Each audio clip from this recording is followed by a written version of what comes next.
손이나 발이 저릿저릿한 느낌. 거의 모든 분들이 살면서 한 번쯤은 경험해 보셨을 겁니다. 다리를 꼬고 앉았다가 저리고 팔베개를 하고 자다가 저리고. 그래서 많은 분들이 손발 저림을 대수롭지 않게 넘기십니다. 자세가 안 좋았나 보다. 혈액순환이 좀 안 되나 보다. 그런데 신경과 의사들은 바로 이 지점에서 조심스럽게 경고합니다. 손발 저림에는 두 가지 완전히 다른 종류가 있다. 하나는 그냥 넘어가도 되는 저림이고 다른 하나는 뇌가 보내는 마지막 신호일 수 있는 저림이다. 문제는 이 두 가지가 겉으로는 거의 똑같이 느껴진다는 겁니다. 똑같이 저리고 똑같이 찌릿한데 하나는 자세를 바꾸면 그만이고 다른 하나는 응급실로 가야 하는 신호라는 거죠. 오늘 영상에서는 이 두 가지를 구별하는 명확한 기준과 자가 진단할 수 있는 방법을 자세히 알려드리겠습니다. 특히 마지막에 알려드리는 3분 자가 테스트는 꼭 기억해 두셨다가 혹시 모를 상황에 바로 써먹으실 수 있기를 바랍니다. 이 3분이 누군가의 인생을 완전히 바꿀 수도 있습니다. 먼저 걱정하지 않으셔도 되는 저림부터 말씀드리겠습니다. 가장 흔한 것이 눌림성 저림입니다. 다리를 꼬고 오래 앉아있거나 팔을 베고 자면 그 부위를 지나가는 신경이나 혈관이 물리적으로 눌립니다. 이때 나타나는 저림에는 분명한 특징이 있습니다. 첫째, 원인이 명확합니다. 자세를 바꾸고 나서 저림이 시작된 것을 스스로 알 수 있습니다. 둘째, 저림 부위가 넓고 애매합니다. 다리 전체, 팔 전체처럼 비교적 넓은 범위가 저립니다. 셋째, 시간이 지나면 풀립니다. 자세를 바꾸고 몇 분에서 몇십 분 지나면 저림이 서서히 사라집니다. 넷째, 다른 증상이 없습니다. 말이 어눌해지거나 얼굴이 이상하거나 힘이 빠지는 증상이 동반되지 않습니다. 이런 저림은 혈액순환이 잠깐 방해받았다가 풀리는 정상적인 과정입니다. 너무 걱정하지 않으셔도 됩니다. 다만 이런 저림이 특별한 이유 없이 너무 자주 반복된다면 당뇨나 말초신경 문제일 수 있으니 건강검진 때 한 번쯤 확인해 보시는 것을 권합니다. 여기까지가 괜찮은 저림입니다. 이제부터가 정말 중요한 부분입니다. 먼저 걱정하지 않으셔도 되는 저림부터 말씀드리겠습니다. 가장 흔한 것이 눌림성 저림입니다. 다리를 꼬고 오래 앉아있거나 팔을 베고 자면 그 부위를 지나가는 신경이나 혈관이 물리적으로 눌립니다. 이때 나타나는 저림에는 분명한 특징이 있습니다. 첫째, 원인이 명확합니다. 자세를 바꾸고 나서 저림이 시작된 것을 스스로 알 수 있습니다. 둘째, 저림 부위가 넓고 애매합니다. 다리 전체, 팔 전체처럼 비교적 넓은 범위가 저립니다. 셋째, 시간이 지나면 풀립니다. 자세를 바꾸고 몇 분에서 몇십 분 지나면 저림이 서서히 사라집니다. 넷째, 다른 증상이 없습니다. 말이 어눌해지거나 얼굴이 이상하거나 힘이 빠지는 증상이 동반되지 않습니다. 이런 저림은 혈액순환이 잠깐 방해받았다가 풀리는 정상적인 과정입니다. 너무 걱정하지 않으셔도 됩니다. 다만 이런 저림이 특별한 이유 없이 너무 자주 반복된다면 당뇨나 말초신경 문제일 수 있으니 건강검진 때 한 번쯤 확인해 보시는 것을 권합니다. 여기까지가 괜찮은 저림입니다. 이제부터가 정말 중요한 부분입니다. 신경과 의사들이 긴장하는 저림은 전혀 다른 패턴을 보입니다. 첫째, 원인이 없습니다. 앉아있다가 걷고 있다가 심지어 자다가 아무 이유 없이 갑자기 저림이 시작됩니다. 무언가에 눌려서 생긴 게 아니라는 게 가장 중요한 특징입니다. 둘째, 저림 부위가 좁고 뚜렷합니다. 몸 전체가 저린 게 아니라 한쪽 손, 한쪽 팔 또는 얼굴 한쪽과 팔이 동시에 저리는 경우가 많습니다. 특히 몸의 한쪽에만 나타난다는 점이 매우 중요한 신호입니다. 셋째, 다른 증상이 함께 옵니다. 이게 가장 결정적입니다. 저림과 함께 말이 어눌해지거나 갑자기 어지럽거나 한쪽 눈이 잘 안 보이거나 얼굴 한쪽이 처지는 느낌이 든다면 이것은 단순 저림이 아니라 뇌혈관에 문제가 생겼다는 신호일 수 있습니다. 넷째, 시간이 지나도 안 풀리거나 반복해서 나타납니다. 자세를 바꿔도 저림이 계속되거나 며칠 사이에 비슷한 저림이 반복해서 나타난다면 반드시 병원 진료를 받으셔야 합니다. 신경과 의사들이 자주 하는 말이 있습니다.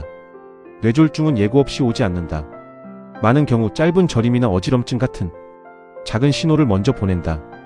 문제는 사람들이 그 신호를 대수롭지 않게 넘긴다는 것이다. 여기서 궁금하실 겁니다. 뇌에 문제가 생겼는데 왜 하필 손발이 저릴까요? 이유는 우리 뇌의 구조에 있습니다. 뇌에는 몸의 감각을 담당하는 특정 영역이 있습니다. 손, 발, 얼굴의 감각 신호는 모두 이 뇌 영역을 거쳐서 우리가 느끼게 됩니다. 그런데 뇌혈관이 순간적으로 막히거나 좁아지면서 혈류가 부족해지면 가장 먼저 영향을 받는 곳 중 하나가 바로 이 감각 담당 영역입니다. 혈류가 부족해진 뇌 영역이 제대로 신호를 처리하지 못하면서 우리 몸은 그 부위를 저리거나 무감각한 느낌으로 인식하게 되는 겁니다. 특히 이런 현상이 아주 짧게 나타났다가 사라지는 경우를 의학적으로 일과성 허혈 발작이라고 부릅니다. 말 그대로 혈류가 아주 잠깐 부족했다가 다시 정상으로 돌아오는 상황입니다. 문제는 이게 괜찮아진 것이 아니라 경고를 하고 지나간 것이라는 점입니다. 일과성 허혈 발작을 경험한 분들 중 상당수가 이후 며칠에서 몇 주 안에 진짜 뇌졸중을 겪는다는 것이 여러 연구를 통해 알려져 있습니다. 즉 짧게 저리고 사라졌다고 해서 안심할 일이 아니라 오히려 더 서둘러 병원에 가야 하는 신호라는 겁니다. 그럼 실제로 이런 상황이 왔을 때 어떻게 판단해야 할까요? 신경과에서 실제로 사용하는 간단한 자가 진단법을 알려드리겠습니다. 3가지만 확인하시면 됩니다. 첫 번째, 얼굴을 확인하세요. 거울을 보거나 가족에게 물어보세요. 내 얼굴 한쪽이 처져 보이나요? 웃어보라고 했을 때 입꼬리가 한쪽만 안 올라가면 위험 신호입니다. 두 번째, 양팔을 들어보세요. 두 팔을 어깨 높이로 나란히 들고 10초간 유지해보세요. 한쪽 팔이 저절로 아래로 떨어진다면 그쪽 팔에 힘이 빠지고 있다는 뜻입니다. 세 번째, 말을 해보세요. 간단한 문장을 소리 내어 말해보세요. 오늘 날씨가 참 좋네요 같은 문장이면 충분합니다. 발음이 어눌하거나 문장이 잘 안 만들어진다면 언어를 담당하는 뇌 영역에 문제가 생겼다는 신호입니다.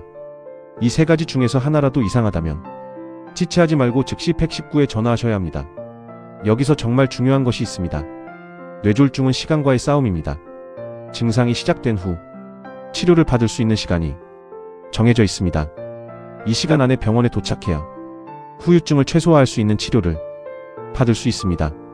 조금 지켜보다가 안 좋아지면 가야지가 가장 위험한 생각입니다. 의심되면 바로 그 자리에서 바로 119입니다. 마지막으로 이런 상황 자체를 만들지 않기 위한 평소 관리법을 말씀드리겠습니다.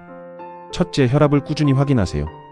고혈압은 증상이 없어서 침묵의 살인자라고 불립니다. 가정용 혈압계로 아침 저녁 같은 시간에 재는 습관을 들이시면 이상 신호를 가장 빨리 알아챌 수 있습니다. 둘째, 부정맥을 확인하세요. 심장이 불규칙하게 뛰는 부정맥은 심장 속에서 혈전을 만들 수 있고 이 혈전이 뇌로 이동하면 뇌졸중으로 이어질 수 있습니다. 가슴이 두근거리거나 불규칙하게 뛰는 느낌이 자주 든다면 심전도 검사를 받아보세요. 셋째, 짜게 먹는 습관을 줄이세요. 나트륨은 혈압을 직접적으로 올리는 가장 큰 원인 중 하나입니다. 국물 위주 식습관에서 건더기 위주 식습관으로만 바꿔도 혈관 부담이 크게 줄어듭니다. 넷째, 담배는 반드시 끊으세요. 흡연은 혈관 벽을 손상시키고 혈액을 끈적하게 만들어서 뇌졸중 위험을 몇 배로 높입니다. 다섯째, 정기적으로 걸으세요. 하루 30분 정도의 빠르게 걷기만으로도 혈관 건강에 눈에 띄는 도움이 됩니다. 거창한 운동이 아니어도 괜찮습니다. 꾸준함이 핵심입니다. 오늘 내용을 정리해드리겠습니다. 손발 저림에는 2가지가 있습니다. 원인이 분명하고 넓게 저리고 시간 지나면 풀리고 다른 증상이 없다면 괜찮은 저림입니다.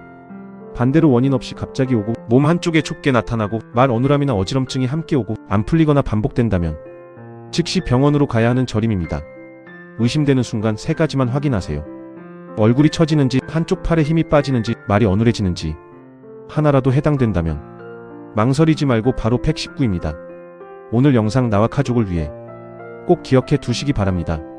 혹시 주변에 부모님이나 어르신이 계시다면 이 영상 링크 하나 보내드리는 것만으로도 큰 도움이 될 수 있습니다.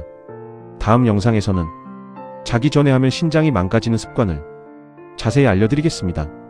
구독해 두시면 놓치지 않고 보실 수 있습니다. 시청해주셔서 감사합니다.